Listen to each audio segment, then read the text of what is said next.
On October 5th, 1994, 23-year-old Susan Smith grabbed national attention when she called the police and told them that an anonymous black man had kidnapped her children during a carjacking. For the next 9 days, she made dramatic pleas on national TV.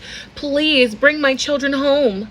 After an intensive and expensive nationwide investigation seeking out these kids, she finally confessed on November 3rd of 1994.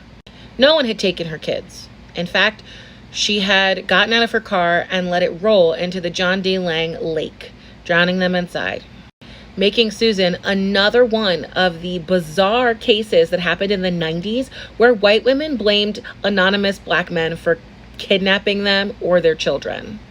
When the country found out what she'd done, everyone was pretty angry. Investigators said they doubted her story from the beginning and always assumed that she had murdered her sons. The police said that it was the carjacking explanation that made them doubtful. See, she said she had stopped at a red light at an empty intersection, and that's where she had been accosted by the man who tried to steal her car. But it was determined that the light would not have turned red for her unless her car was present at the intersecting road already. Of course, the next question was, why did she do it? Susan was married to a man named David Smith, but she was having an affair with another man named Tom Finley. Tom Finley had recently written her a letter saying that he was not interested in staying in a relationship with her because he didn't want to have children, and she had two. That letter was delivered several days before she murdered her kids. At her trial in 1995, her defense said that she was a very troubled woman who was struggling with severe depression. They said that Susan's actual intention was to take herself to the lake and end herself and her children. I'm not sure why they thought that was a better defense. The prosecution said she just simply was trying to get rid of her kids to have a new life with her lover.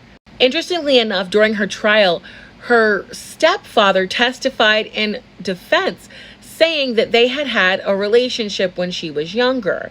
And he admitted on the stand to physically assaulting her while she was still a child, begging the jury not to give her the death penalty and saying that it was his fault that she had grown up to be messed up.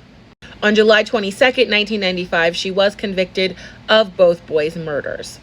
Susan has been in prison since 1995, and she has had a tumultuous time in the prison system, getting in a lot of trouble, having a relationship with a prison guard.